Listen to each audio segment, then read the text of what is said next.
Bienvenue à Studio Lacan qui s'intéresse une nouvelle fois à la question du témoignage et cette fois-ci par le truchement d'un très joli livre de Christian Doumet qui est donc l'invité de notre divan dans le monde.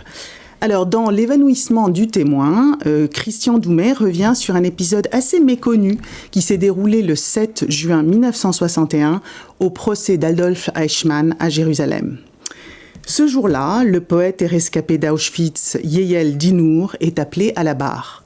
À peine a-t-il commencé à s'exprimer qu'il s'évanouit et doit être évacué de la salle. Alors nous verrons donc avec Christian Doumet, notre invité, quelle valeur nous pouvons donner à cet événement tout à fait singulier qui est venu momentanément donc perturber le cours de ce procès historique. Dans notre seconde rubrique Actualité de la psychanalyse, nous poursuivrons cette réflexion entamée donc avec Christian Doumet en revenant grâce à notre collègue Daniel Roy sur la notion de vérité menteuse chez Lacan.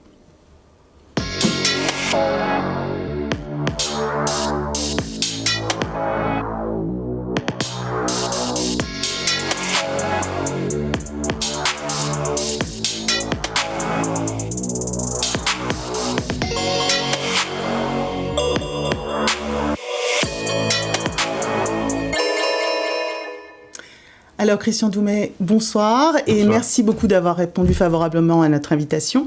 Je vous présente très brièvement, vous êtes un ancien universitaire, vous avez occupé de nombreux postes et les deux derniers, vous étiez professeur de littérature à l'université Paris 8 et également à l'université Paris 4 Sorbonne. Vous êtes un ancien membre de l'Institut universitaire de France, vous avez également été attaché culturel, vous avez été en poste à La Haye, mais surtout vous êtes essayiste, poète et écrivain. Et nous vous recevons donc aujourd'hui pour vous entendre sur l'évanouissement du témoin, donc un livre que vous publiez en 2019 aux éditions Arléa. Alors, pour démarrer un peu notre conversation, je voulais vous livrer peut-être une impression un peu à chaud de lecture, pour dire que finalement, ce qui m'a frappé, c'est peut-être enfoncer une porte ouverte, mais quand même, ce qui m'a frappé, l'originalité de votre livre, c'est que vous abordez finalement cet événement historique, dans ce procès historique, vous ne l'abordez pas justement comme un historien. Vous le faites à partir de vos références à vous, qui sont donc littéraires. Alors, il y en a tout un tas dans le livre. Vous citez par exemple de grands évanouis. Alors, j'ai appris Proust, Kafka, Flaubert, Jean-Jacques Rousseau, qui ont eu des épisodes comme ça d'évanouissement. Donc voilà, vous attrapez les choses avec la littérature. Et même le tout début de votre livre est à cet égard très singulier, puisque vous partez d'une phrase que vous aviez entendue dans l'enfance, sur la campagne de Russie et les soldats qui se réfugiaient dans le ventre des chevaux morts. C'est très beau ça, mais c'est aussi un peu énigmatique, donc je voulais commencer par là. Sait-on ce qui vous porte à écrire un livre, surtout un livre de cette nature, sur un sujet qui m'était au fond presque totalement étranger à titre personnel, et au fond l'un des enjeux de cette écriture, ça a été peut-être de comprendre pourquoi cet événement, ce moment du procès m'avait tant touché.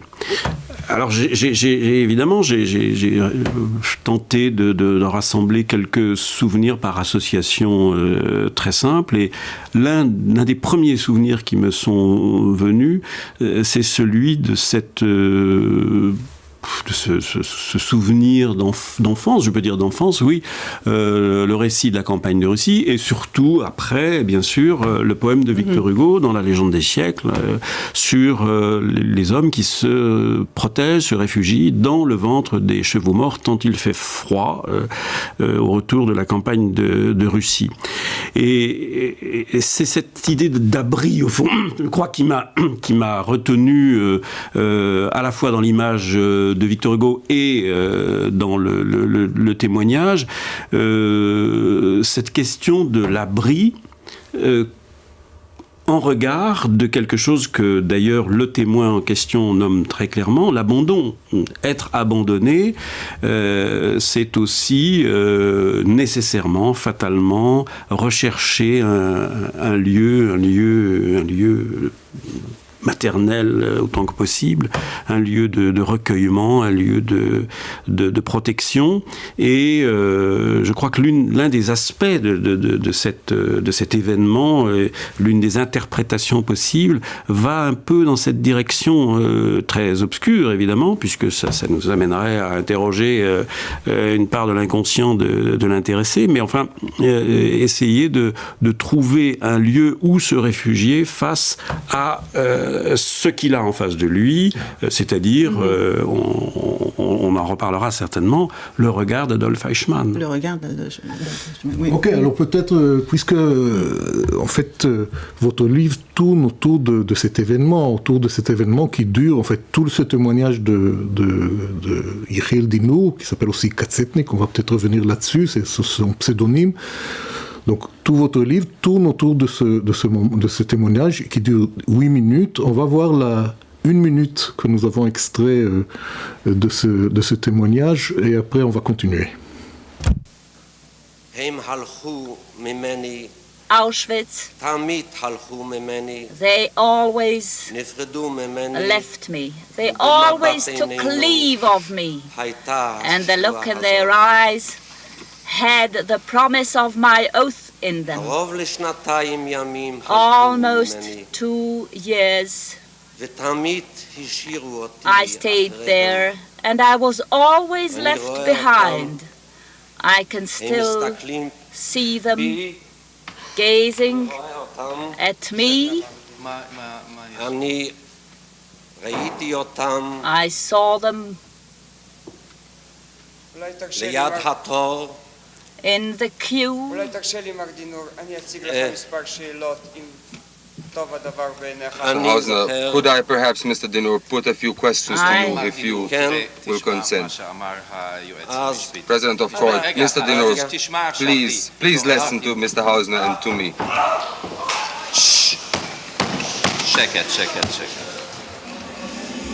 Voilà, c'est ces moments-là qui vous a intéressé. Alors, on va l'aborder par plusieurs axes. Je voudrais vous poser une première question qui concerne le fait que, d'une part, cet écrivain qui s'appelait Yechiel Dinour, qui s'est donné ce pseudonyme de Katsetnik, qui veut dire prisonnier de camp de concentration, est devenu un témoin de la Shoah d'une certaine façon. Il a publié ses livres, il a publié une série qui s'appelle La Salamandre, qui contient 6 livres, 6 romans, et qui a été traduit en 32 langues, publié il y avait des millions d'exemplaires qui ont été publiés. Donc c'est un témoin de la Shoah. Et pourtant, quand il arrive à la barre du procès, il y a une sorte, ce qui paraît en tout cas comme un trébuchement. Là, il n'arrive pas à témoigner. Comment est-ce que vous comprenez cette tension ?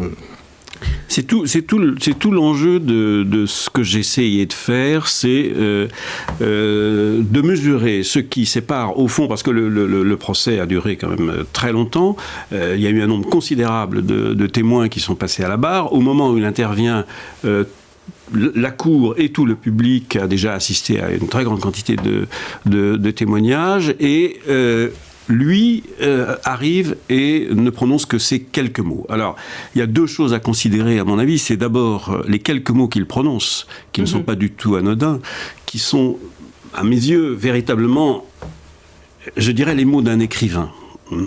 Ce sont pas les mots de quelqu'un qui a vu et qui raconte, ce sont les mots d'un écrivain. On reviendra là-dessus, mais ça me paraît extrêmement important. Et puis, il y a ce qui met fin à ces mots, c'est-à-dire cette intervention du corps qui, soudain, fait défaut. Là, on le voit, on ne voit pas le moment évidemment où il tombe, mais on le voit allongé, et ensuite il est emporté par les policiers. Bon. Alors, qu'est-ce qui se passe entre ces deux moments ? Est-ce qu'il y a une relation entre le fait que sa déposition est d'un type totalement différent des autres dépositions, en tout cas très particulier, et le fait qu'il s'évanouisse. Est-ce que ce type de parole ne peut pas être tenu devant une cour de justice, ou est-ce que ce type de parole, au contraire, ne peut conduire comme une espèce d'acmé, de paroxysme, qu'à cet événement qui est une sorte de couronnement. On peut lire la séquence de deux manières extrêmement différentes. Vous dites d'ailleurs, enfin, vous signalez, on le voyait très bien dans l'extrait, mais vous portez l'attention de votre lecteur sur ce point, c'est qu'il est interrompu. C'est qu'il y a tout le début tout à fait poétique, on est d'accord, c'est-à-dire que c'est pas du tout, ça rompt, on va dire, l'automaton des témoignages, et là il y a cette parole tout à fait autre, et après ça il est interrompu, et on veut le remettre, on va dire, sur une parole, vous incitez là-dessus, on le voit là. Oui. Comme si au fond cette parole était, j'emploie le mot dans son sens étymologique, indécente. C'est-à-dire, elle ne convient pas. Ça n'est pas celle qu'on attend. Ce qui signifie qu'une cour de justice attend un certain type de parole. Ça nous amènerait aussi là à une réflexion sur ce que représente ce type de cérémonial judiciaire, d'une part. Mais cette parole est indécente, elle est inaudible, au fond. Elle est inaudible dans le contexte, dans le cadre que le président du tribunal a fixé. Et pourtant, il faut reconnaître d'emblée la dignité, la précision, l'exigence de tous les membres de la Cour, aussi bien le procureur que le président du tribunal, que les avocats. Tout ça est mené à la perfection du point de vue juridique. Et cependant, il y a là une parole d'un autre ordre. Et au fond, c'est cet autre ordre qui m'intéresse, dont ne peuvent pas parler, d'une certaine façon, les discours historicisants sur la question, dont ne peuvent pas parler des discours judiciaires sur la question. Il faut adopter un autre point de vue. C'est la raison pour laquelle j'ai été amené, aussi par mes propres centres d'intérêt, mais j'ai été amené à convoquer là, non pas des historiens, mais des écrivains, parfois extrêmement étrangers à cette scène. Oui, d'ailleurs, en fait, ce que vous expliquez là, c'est que il était pris dans un discours juridique, et lui-même vient porter un autre genre de discours. C'est d'ailleurs peut-être la raison pour laquelle vous dites à un moment donné dans votre livre, il n'y a pas de roman de Auschwitz. C'est-à-dire que Auschwitz ne rentre pas dans un discours de roman. Et donc, c'est le nom d'ailleurs qu'on a donné à cette émission. Maintenant, peut-être il faut aussi dire que Katsetnik lui-même, Yechiel Dinour lui-même, dit à plusieurs reprises lui-même quelle est la raison de son évanouissement. Il dit des choses différentes. Il dit par exemple que, jusque-là, il avait un pseudonyme, il était déjà connu comme écrivain, mais personne ne savait qui c'est. Et donc il était caché. D'ailleurs, il écrivait dans sa cave, habillé en uniforme de prisonnier. Il ne mangeait pas quand il écrivait. Il était vraiment, il s'identifiait très fort aux prisonniers de camps de concentration en le faisant. Et là, on a fait pression pour qu'il témoigne. Il n'a pas voulu dans un premier temps. Et quand il accepte, 5 minutes avant le témoignage, on lui dit « Ici, vous n'allez pas vous appeler Katsetnik, vous allez vous appeler Yechiel Dinour ». Donc, c'était un moment où il a été d'une certaine façon forcé à sortir de l'ombre dans laquelle il était immergé parmi les morts. Oui. C'est une des raisons qu'il donne. Et une autre raison, en 1976, il a fait une cure de LSD, et là, le texte de ce qu'il a dit pendant cette cure est publié. Il dit à un moment donné aux thérapeutes, pouvais-je leur dire que je me consume à la recherche du mot qui rendrait le regard de ceux qui allaient au crématoire lorsqu'ils passaient devant moi, et que leurs yeux plongeaient dans les miens. Donc, qu'il était en train de chercher un mot qu'il n'y a pas pour témoigner de Auschwitz. Oui, exactement. C'est la scène à laquelle nous venons d'assister est la démonstration exacte de ce qu'il dit. Alors, les commentaires qu'il a fait, qu'il a donnés longtemps après, même pas mal d'années après l'événement, varient, comme vous l'avez dit, et bon, je ne sais pas quelle confiance on peut accorder à telle ou telle interprétation.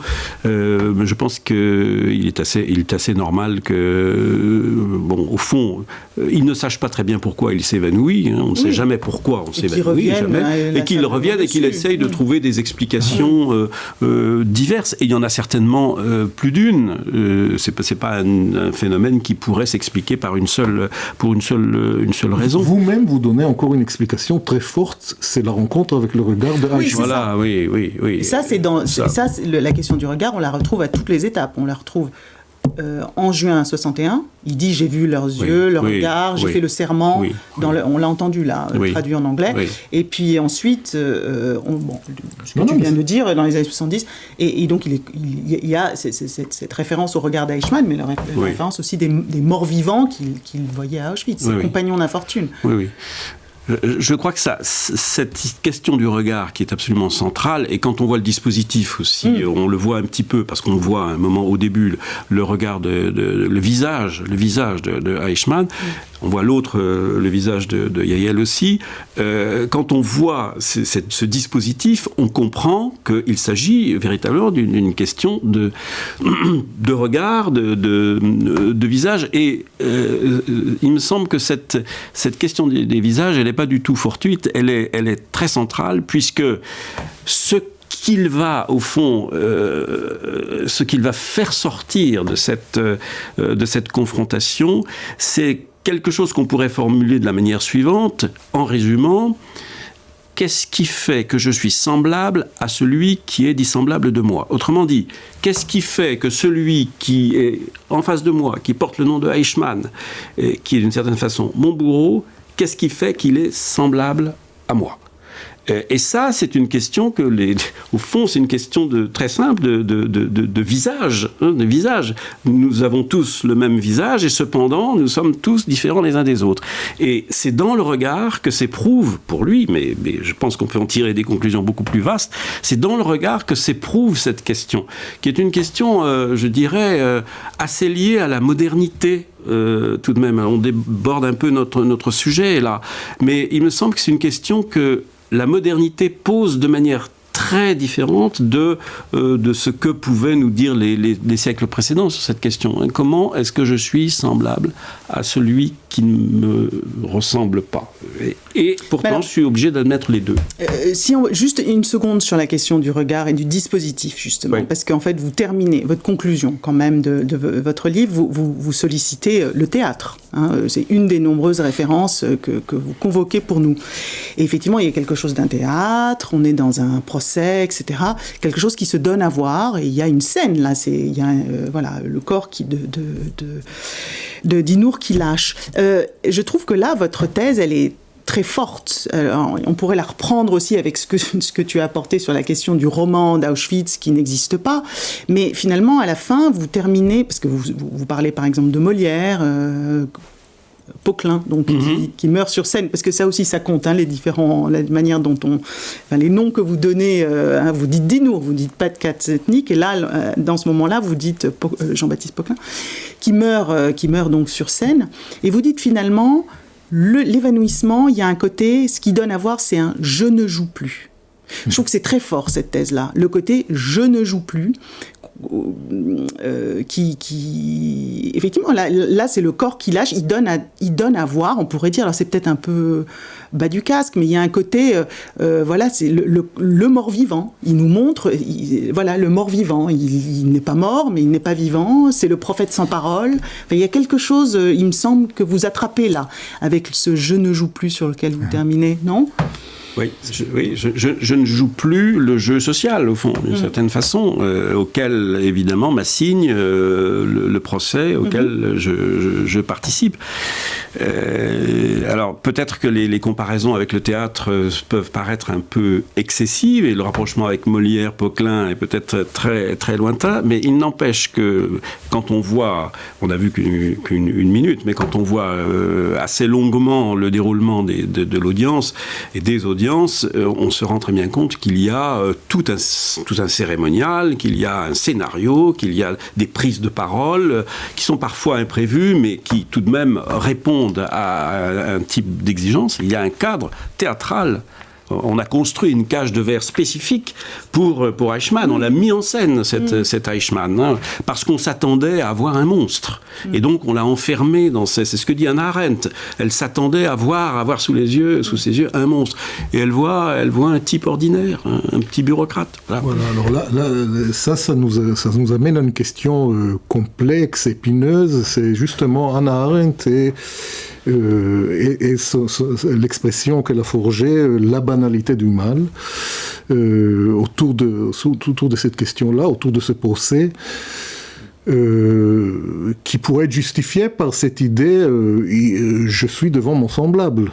C'est-à-dire la banalité du mal, c'est-à-dire que ça voudrait dire que le mal est chez nous, chez tout le monde. Chez tout le monde. C'est comme ça qu'on le prend. C'est comme ça qu'on au rat. Ce qui semble. Alors, Yechiel Dinour, on va peut-être revenir là-dessus, avait des raisons pour le dire. D'ailleurs, il le pousse beaucoup plus loin lors de sa thérapie, où il dit je me suis vu dans Eichmann, quelque chose. Nous sommes tous des Eichmann. Il avait ses raisons, on pourra peut-être revenir là-dessus, mais quand on pose cette question éthiquement, d'un point de vue éthique, ce que nous appelons, nous, la jouissance, ou disons le rapport à la pulsion de mort, le rapport à la pulsion de mort d'une victime et le rapport de la pulsion de mort d'un bourreau, c'est difficile de considérer qu'ils sont les mêmes. Et le rapport à la pulsion de mort de celui qui passe à l'acte et qui tue son voisin et celui qui ne fait que fantasmer qu'il tue son voisin, on ne peut pas dire que c'est exactement des semblables. Comment est-ce que vous quelle est votre idée par rapport à cette expression de Hannah Arendt, la banalité du mal? Oui, alors vous rappelez avec justesse que cette expression a fait débat. On peut même dire qu'il y a un énorme débat après la publication du livre Eichmann à Jérusalem, qui est sous-titré Essai sur la banalité du mal. L'expression est peut-être malheureuse. L'intérêt tout de même de cette expression, c'est qu'elle a forcé Hannah Arendt à s'en expliquer pendant très très longtemps après la publication. Et ça, c'est une très bonne chose, parce que la banalité du mal, c'est pas seulement une idée d'Hannah Arendt, c'est une idée courante au fond. C'est une idée très banale qui court à travers qui plaît même. Et qui plaît, bien sûr, parce qu'il y a là derrière une sorte de petit paradoxe qui fait intelligent. Et elle a dû se dépêtrer de ces interprétations trop faciles et évidemment dangereuses, avec toutes sortes d'interlocuteurs, dont son ami Jaspers, et elle a passé son temps à expliquer que, bien sûr, elle ne veut pas dire que nous sommes tous mauvais, c'est pas ça. Elle veut simplement dire, d'ailleurs, elle dit, ça n'est pas un concept que j'invente là, c'est pas du tout ça. C'est un simple constat d'expérience, c'est que ça veut dire qu'Eichmann était un homme banal, voilà. Ce type-là qui a fait ce qu'il a fait, c'était un type banal. Il faut tenir compte de ça. Ça revient à ce que je disais tout à l'heure sur le semblable et le dissemblable. Nous sommes semblables et cependant quelque chose nous distingue. La disposition qu'on voit ici de Eichmann face à Yael, de Yael face à Eichmann avec troisième pointe du triangle, le président du tribunal, ce dispositif, au fond, dessine une espèce de cercle, si on veut, un cercle, et aux deux extrémités, sur les deux points opposés du diamètre de ce cercle, il y a Eichmann et il y a Yael. Et évidemment, ils sont à même distance du centre, c'est-à-dire qu'ils, d'une certaine manière, ils se ressemblent d'une certaine façon. D'ailleurs, tous les deux, par exemple, ont été obligés d'adopter un pseudonyme pour vivre. Oui. Ils ont ce point commun, entre autres. Bon, simplement... pour des raisons diamétralement opposées, comme vous le dites. Hein. Voilà. Oui. Diamétralement opposées, ça veut dire que le diamètre, c'est jamais tout à fait la coïncidence exacte. Au contraire, ça veut dire qu'entre les deux, il y a évidemment des points communs. Oui, bien sûr, il y a une même distance par rapport au centre. Et cependant, il y a une différence énorme, que je dirais tout simplement la conscience éthique, tout simplement, qui existe du côté du Hegel, et qui n'existe pas de l'autre. Et je crois qu'il faut s'en tenir à cette question-là. La conscience éthique, c'est une chose qu'on ne peut pas, qui n'est pas visible. C'est ce que veut dire Hannah Arendt, d'une certaine manière. Hein. C'est banal, la conscience. Ça ne se reconnaît pas dans la rue, ça ne se reconnaît pas sur un visage, la conscience éthique. C'est très important de savoir ça. On ne juge pas les gens, on ne juge pas de l'éthique d'un individu sur son visage. Ça, c'est extrêmement important. Je pense que c'est la chose la plus forte qu'elle ait dit, qu'on puisse comprendre dans cette expression. Ça veut dire qu'on juge, on juge sur des événements, sur des faits, sur des choses que Hegel décrit à sa manière, c'est-à-dire l'invention de, comme il le dit, une planète des cendres. Oui, et aussi peut-être ce qui fait la différence, c'est la prise de responsabilité sur sa jouissance, nous dirons, sur le mal, parce que finalement, Eichmann a nié toute responsabilité. Il était un exécuteur. Et il considérait qu'être un exécuteur, ça le dispense de la... Oui, sa thèse continue, d'ailleurs, hallucinante d'une certaine manière, quand on écoute ses dépositions en permanence. Il dit, premièrement, je suis un exécutant, mais surtout, il détaille les manières dont il a été exécutant. On a conservé les documents qu'il a rédigés dans sa prison avant le procès. Ce sont des pages et des pages de schémas qui représentent la bureaucratie à laquelle il appartenait et dans laquelle il se situe comme une espèce de pion très secondaire. Je me dis que pour revenir un peu donc au titre de cette émission sur la question du roman d'Auschwitz qui n'existe pas, ce que vous dites là, l'empilement des faits, l'empilement des notes et de la bureaucratie, l'empilement des images, les statistiques, etc. Tout ça, effectivement, c'est pas votre affaire, hein, comme pour en revenir à ce que je disais au début. En effet, par exemple, vous passez vous dites vite, parce que vous ne le cachez pas, mais vous dites assez vite que Dinour lui-même avait la question de la vérité, le temps qu'il a passé à Auschwitz, ses différentes identités, tout ça, avait posé question à un moment donné, etc. Et donc, pour en revenir à cette fin-là, ce je ne joue plus que vous mettez en avant et qui m'attend plus, juste avant ça, parce que finalement, il est interrompu, on lui dit non, mais nous, on parle de faits ici, hein, voilà, et donc, boum, il y a l'évanouissement. Mais finalement, le même président qui lui demande de revenir aux faits historiques, factuels, enfin tout ça, eh bien, le même président, vous le citez, à la fin du livre, il dit finalement... je me demande si Auschwitz, c'est pas un sujet pour les écrivains, pour les poètes, comme si lui-même s'était rendu compte qu'il y avait quelque chose là qui passait à côté de la question. Hein, c'est ce qui... Oui, et il dit même, et ça c'est quand même très, très important et très éclairant sur l'épisode qui nous intéresse, il dit même que le seul écrivain qui avait été convoqué s'est évanoui pendant la... Il le dit dans le... Il le dit, oui. Il le dit, il mentionne donc Iriel. Alors, ce texte qui intervient à la fin du procès, au fond, c'est comme la leçon de ce très long trajet qu'il a conduit et comme la conclusion à laquelle il est arrivé. Il arrive à cette conclusion qu'au fond, les faits, je ne dis pas que les faits ne sont rien, donc bien sûr que non, mais les faits ne peuvent trouver une résonance exacte que dans une écriture qui ne soit pas factuelle, purement factuelle. Voilà. Qui doit nécessairement... Mais Georges Semprin dit exactement la même chose. Ça, c'est l'œuvre de Katsetnik, c'est ça. C'est l'œuvre de Katsetnik. Il a été d'ailleurs... il est parfois... On lui reproche ça, que ce qu'il écrit ne sont pas des faits, pourtant, il a réussi à transmettre... l'horreur de la Shoah, peut-être beaucoup mieux que d'autres. Mais du coup, ayant dit tout ce que vous venez de dire, j'ai une question un peu personnelle, c'est-à-dire que pourquoi vous choisissez de l'appeler Dinour ? Son nom de plume, c'est Katsetnik. Donc, parce que tout ça, comme je vous dis, on voit bien que vos références et les noms que vous employez sont toujours arrivent à point nommé à chaque fois. Pourquoi, là, qu'est-ce qui a fait que vous avez choisi... Vous auriez pu garder son nom de plume, du coup. J'ai beaucoup hésité entre les deux. J'ai finalement opté pour cette solution qui n'est pas totalement satisfaisante, et vous le remarquez vous-même. Non, simplement, si, parce que après ce que je viens de dire sur l'importance du texte littéraire, j'aurais dû adopter son nom de littérature. Mais ce qui me gênait dans cette solution, c'est que j'entrais totalement dans son jeu. Or, pour parler de l'événement, de sa propre parole, il m'était utile, j'ai senti les choses comme ça, il m'était utile de prendre quelques distances avec la parole que lui a imposée dans ses propres livres, après, dans des interviews, etc. Et il m'était utile, même nécessaire, de le tenir un peu à distance.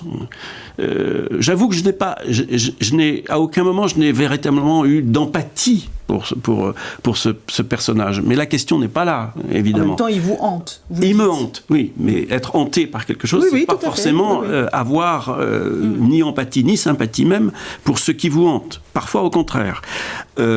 Donc, c'est cette distance nécessaire qui m'a amené à utiliser précisément le nom qu'il n'utilise pas. D'accord. Bon. Malheureusement, vraiment malheureusement, parce que moi j'aurais encore beaucoup de questions et aussi de réflexions à faire par rapport à par exemple par rapport à cette identification de Dinour à Eichmann, cette façon de dire nous sommes semblables, mais aussi d'autres questions dont on a discuté comme avant, mais on ne pourra pas discuter ici. On va vous remercier. Merci d'abord. Beaucoup. Merci vous reviendrez. Et on va passer à la séquence suivante, à l'actualiser la psychanalyse, avec notre collègue Daniel Roy.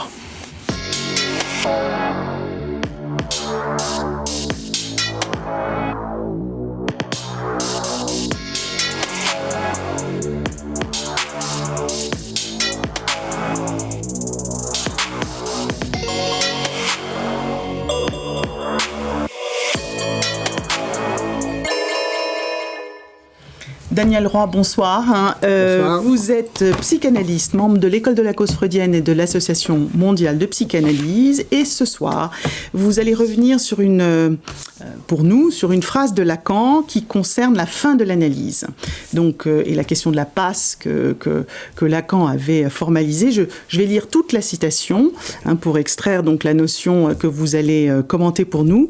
La citation est la suivante. Je l'ai laissé, donc il parle de la passe, je l'ai laissé à la disposition de ceux qui se risquent à témoigner au mieux de la vérité menteuse. Donc c'est cette notion de vérité menteuse, chère à Lacan, que nous avons extraite. Et voilà, pour débuter, disons que c'est quand même une bien étrange façon de désigner la fin d'analyse. N'est-ce pas ?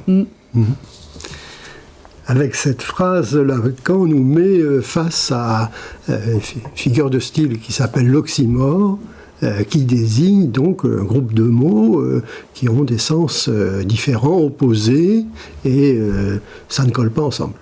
Et là, on est devant, effectivement, deux mots qui ne vont pas ensemble, vérité et menteuse. Que la vérité soit menteuse, alors on rentre dans un champ qui est celui de l'impossible. Donc, comment dire la vérité si immédiatement elle est menteuse ? Bon. Mais, en fait, est-ce que c'est le cas ? Est-ce que de fait, on est face à un impossible? C'est ce que nous allons essayer de voir. Alors la vérité, Lacan s'y intéresse depuis et toujours, je dirais d'une certaine façon. Il met ça au fronton de son école quand il la fonde en 64. Je le cite dans son acte de fondation. Il s'agit pour lui de restaurer dans le champ ouvert par Freud, très important évidemment, le socle tranchant de la vérité. Eh bien, je crois que l'on peut dire que ça vaut pour chaque analyse, cette phrase. C'est ça qui m'a paru important. Dans une cure analytique, l'analysant, dès qu'il prend la parole, s'avance dans la dimension de la vérité. Et avec la vérité, avec la dimension de la vérité, arrive le mensonge, qui fait partie de cette dimension même. Voilà une première acception simple de la vérité menteuse. La vérité menteuse, c'est la vérité en tant que je la dis. Je tente de la dire. Bon. C'est la vérité des dits de l'analysant qui se trouve mise à l'épreuve au fond du dire initial de Freud qui ouvre le champ de la psychanalyse, comme le dit Lacan, dit tout ce qui se passe par la tête. Tout ce qui vous passe par la tête. Ce qui se passe, mais ce qui se passe dans votre tête. Voilà. Ça, c'est la version pulsionnelle de la chose, oui. Ce qui se passe. Exactement. C'est phare. C'est ce que nous allons voir. Oui. Tu as raison. Et le pas que fait Lacan, ça va être de poser que cette vérité de Freud, elle s'appuie sur une supposition, la supposition d'un savoir inconscient. Freud invente à ce moment-là, en analyse, donc au fond, vos vérités les plus avérées, celles auxquelles vous tenez le plus, sont mises à l'épreuve de votre savoir inconscient, ce qui est extrêmement nouveau et original. Et ce faisant, vous construisez une histoire nouvelle. C'est pas par hasard que Lacan écrit cette histoire avec un Y, qui produit une vérité nouvelle, une vérité qui a, dit-il, une structure de fiction. Elle vous fait sujet de cette fiction vraisemblable qui se construit quand vous parlez. Par ailleurs, cette vérité prend sa valeur en termes de jouissance, étalonnée non pas à vos idéaux, mais à vos objets les plus précieux, objets du corps, objet pulsionnel, que Lacan a appelé objet petit a. Ce sont les points de fiction, avec un X, un point de fixation, qui indique qu'il y a une vérité menteuse du désir. Ce que vous croyez désirer n'est pas la cause de votre désir. C'est une découverte importante. Alors ainsi, quand vous avancez avec votre parole, vous produisez à la fois des énoncés et une énonciation, les énoncés sonnent vrais ou faux, et une énonciation, qui va valider ces énoncés. C'est-à-dire, la seule validation, c'est que vous les prenez à votre compte. C'est ça qui va compter. Tu l'as dit. Bon. Et là, dans ce champ que vous ouvrez, en parlant, le champ qui s'ouvre devant vous, peut se produire un certain nombre d'événements qui ne sont pas calculables, lapsus, autres, etc., phrases marquantes, qui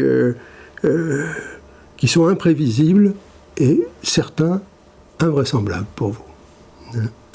Alors cette parole, dans la séance analytique, qui noue donc le dit et le dire, Lacan, au fond, par cette phrase, dit à l'analysant, c'est votre témoignage. Ce qui est un point, c'est un constat tout à fait particulier. Votre analyse, c'est un témoignage en acte. Ça l'éclaire de façon nouvelle, je crois.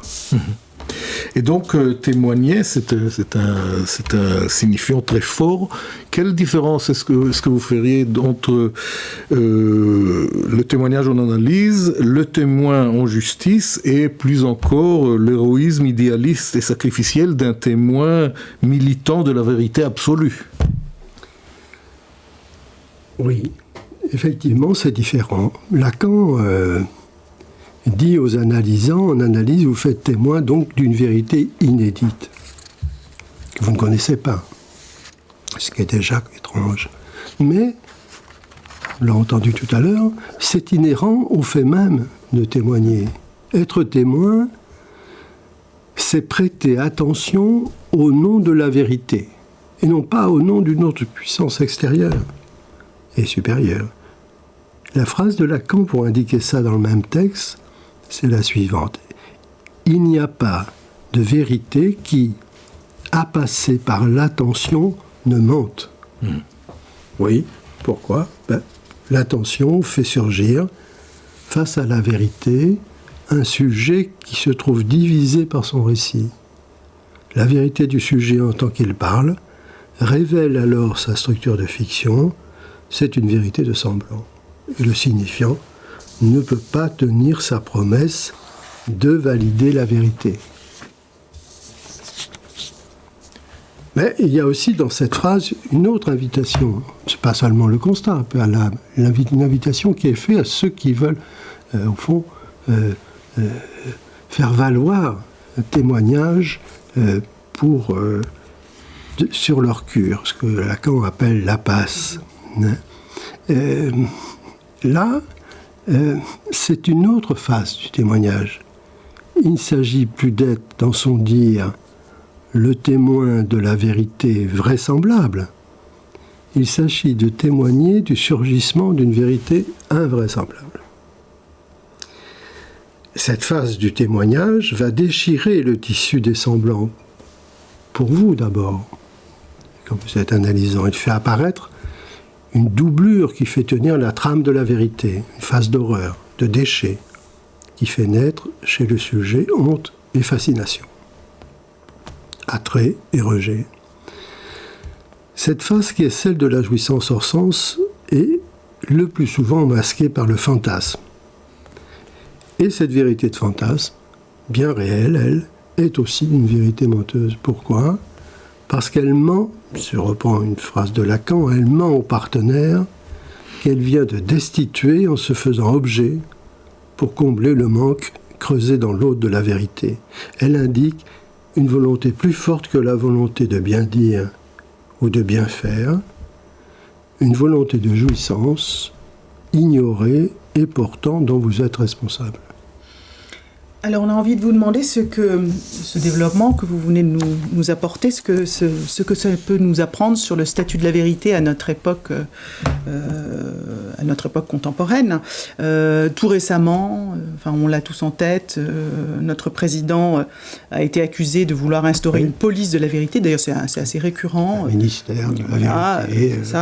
De noter des médias, de leur donner un indice, ou sinon d'essayer de barrer les informations toxiques, Qu'est-ce que vous pouvez nous dire sur cette actualité, justement ? Et oui, je me suis intéressé à cet aspect-là aussi, oui, parce que ce que la vérité, le statut de la vérité en psychanalyse que Lacan traite, ça nous apprend que quand on prend la parole, quand on donne sa parole, quand on tient parole, eh bien, ce sont des actes qui engagent. Mais qui engagent à la fois celui qui parle, mais celui qui écoute. C'est un lien social, c'est même le lien social fondamental qui ne se soutient que de la volonté de chacun, car rien ni personne n'y apporte une garantie extérieure. Et la vérité sera menteuse qui voudrait se réclamer de cette garantie. Dans le social, je parle. Ça, c'est vraiment d'actualité. C'est cette veine qui est exploitée. Parce que dans ce cas-là, alors la vérité peut prétendre de se faire garantir par mon désir, par ma jouissance.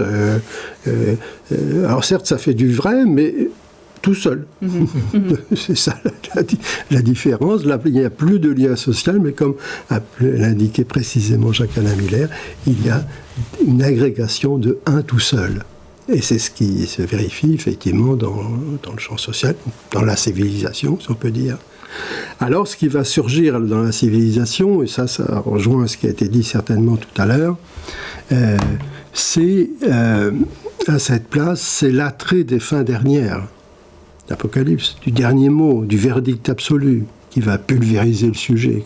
C'est à la fois un point d'angoisse, mais c'est aussi un point de désir, un désir noir, certes. Hein. Il y a donc aussi une vérité menteuse du surmoi, qui exploite ce trou que fait la vérité de la jouissance au cœur de la vérité de semblant. Il me semble que l'on peut dire que ces vérités menteuses, dont nous parlons ici, constituent ce que Lacan appelait le mirage de la vérité, en tant qu'elles prennent appui sur des forces en présence en chacun de nous. Bon. C'est là l'obscure clarté qui règne, un autre oxymore. Autre oxymore. Alors, face à cela, qu'est-ce qui reste? Eh bien, il reste l'acte de parole, au fond. C'est ça qui fait lien social. Et cet acte, qu'est-ce que c'est finalement, et en quoi ça consiste? Eh bien, c'est s'affronter à cette faille qui existe radicalement entre celui qui parle et celui qui écoute. Ou le plus souvent entre celle qui parle et celui qui écoute, ou celui qui écoute et celle qui parle. Parce qu'il faut bien, c'est ça aussi, qui n'ont rien d'autre en commun, ces deux-là, que nous sommes toujours, souvent, ils n'ont rien d'autre en commun que la responsabilité de la parole dont ils font témoignage. Lacan a donné les coordonnées de ce lien qui sépare. Ce sont d'un côté la pudeur, qui protège le corps sexué, et le midir, a-t-il appelé le midir, qui protège les semblants. Entre les deux qui se parlent, il n'y a pas de rapport. C'est peut-être ça le réel irréductible qui rend la vérité menteuse. Alors, je conclus. Il reste que chacun peut entendre cette phrase de Lacan comme un vide, comme un mot d'esprit, qui dissipe la consistance de la vérité, sans la mettre à nu, en installant le voile de semblant d'un discours qui reste à chaque fois à tenir. Merci beaucoup Daniel Roy pour cet éclairage de cet oxymore de la vérité menteuse. Merci à vous. Et notre émission touche à sa fin. Nous donnons rendez-vous à nos spectateurs dans une semaine, le samedi prochain à 18h30. Au revoir.